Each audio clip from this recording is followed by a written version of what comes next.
رسول کریم صلی اللہ علیہ وسلم سے پوچھا گیا کہ محرم کون سی کپڑے پہن سکتا ہے؟ آپ صلی اللہ علیہ وسلم نے فرمایا کہ قمیص، عمامہ، پاجامہ اور برنس سکن ٹاپ یا بران کوٹ نہ پہنے، اور نہ کوئی ایسا کپڑا پہنے جس میں زعفران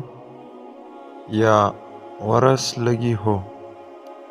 اور اگر جوتیاں نہ ہوں تو موزے پہن لے، البتہ اس طرح کاٹ لے کہ ٹخنوں سے نیچے ہو جائے۔